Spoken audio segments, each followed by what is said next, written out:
शनिदेव की कथा। शनिवार को पढ़ें शनिदेव की यह कथा, सभी दुख दूर हो जाएंगे। शनिवार का दिन शनिदेव की पूजा के लिए है।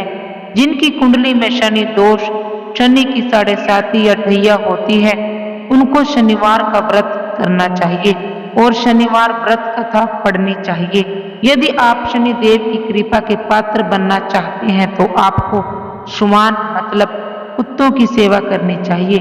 शनिदेव के इस कथा का श्रवण करने से सभी कष्ट दूर हो जाते हैं और शनिदेव की कृपा प्राप्त होती है।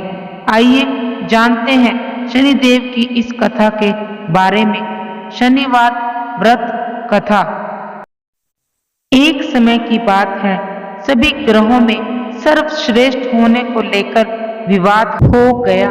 वे सभी ग्रह सूर्य, चंद्र, मंगल, बुध, गुरु, शुक्र, शनि, राहु और केतु इंद्रदेव के पास गए।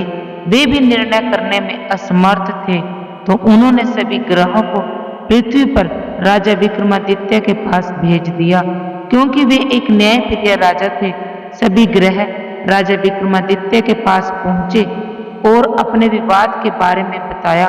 राजा विक्रमादित्य ने सोच विचार के बाद 9 धातु स्वर्ण, रजत, कांस्य, पीतल, सीसा, रांगा, जस्ता, अभ्रक और लोह से सिंहासन बनवाया और उनको क्रम में रख दिया। उन्होंने सभी ग्रहों से इस पर बैठने को कहा।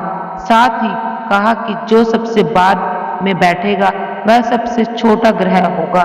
लोहे का सिंहासन सबसे अंत में था, जिस वजह से शनिदेव सबसे अंत में बैठे। इस वजह से वे नाराज हो गए। उन्होंने विक्रमादित्य से कहा कि तुमने जानबूझकर ऐसा किया है। तुम जानते नहीं हो कि जब शनि की दशा आती है तो वह 2.5 से 7 साल तक होती है। शनि की दशा आने से बड़े व्यक्ति का विनाश हो जाता है। शनि की 7.5 आई तो राम को वनवास हुआ और रावण पर शनि की महादशा आई तो उसका सर्वनाश हो गया। अब तुम सावधान रहना। कुछ समय बाद राजा विक्रमादित्य पर शनि की महादशा शुरू हो गई। तब शनिदेव घोड़ों का व्यापारी बनकर उनके राज्य में आए। राजा विक्रमादित्य को पता चला कि एक सौदागर अच्छे घोड़े लेकर आया है, तो उन्होंने उनको खरीदने का आदेश दिया। एक दिन राजा विक्रमादित्य उनमें से एक घोड़े पर बैठे तो वो उनको लेकर जंगल में भाग गया और गायब हो गया।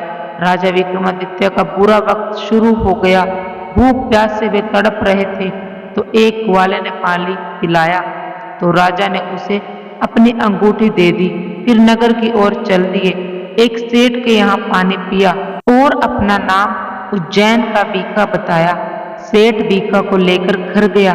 वहां उसने देखा कि एक खूंटी पर हार टंगा है और खूंटी उसे निगल रही है। देखते ही देखते हार गायब हो गया। हार चुराने के आरोप में सेठ ने बीका को कोतवाल से पकड़वा दिया। वहां के राजा ने बीका का हाथ पैर कटवा दिया और नगर के बाहर छोड़ने का आदेश दिया। वहां से एक गुजर रहा था। बीका को देखकर उस पर दया आई। उसने उसे बैलगाड़ी में बिठाकर आगे चल दिया। उस समय शनि की महादशा समाप्त हो गई। बीका वर्षा ऋतु में मल्हार गा रहा था। उस राज्य की राजकुमारी मनभावनी ने उसकी आवाज सुनी तो उससे ही विवाह करने की जिद पर बैठ गई।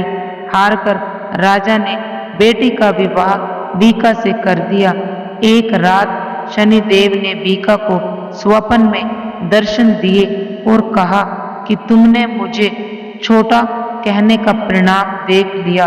तब राजा विक्रमादित्य ने शनिदेव से क्षमा मांगी और कहा कि उनके जैसा दुख किसी को ना दे। तब शनिदेव ने कहा कि जो उनकी कथा का श्रवण करेगा और व्रत रहेगा उसे शनि दशा में कोई दुख नहीं होगा। शनिदेव ने राजा विक्रमादित्य के हाथ और पैर वापिस कर दिए। जब सेठ को पता चला कि बीका तो राजा विक्रमादित्य है तो उसने उनका आदर सत्कार अपने घर पर किया और अपनी बेटी श्री कंवरी से उनका विवाह कर दिया। इसके बाद राजा विक्रमादित्य अपनी दोनों पत्नियों मनभावनी एवं श्री कंवरी के साथ अपने राज्य लौट आए, जहां पर उनका स्वागत किया गया। राजा विक्रमादित्य ने कहा कि उन्होंने शनिदेव को छोटा बताया था, लेकिन वे तो सर्वश्रेष्ठ हैं। तब से राजा विक्रमादित्य के राज्य में शनिदेव की कथा और पूजा रोज होने लगी।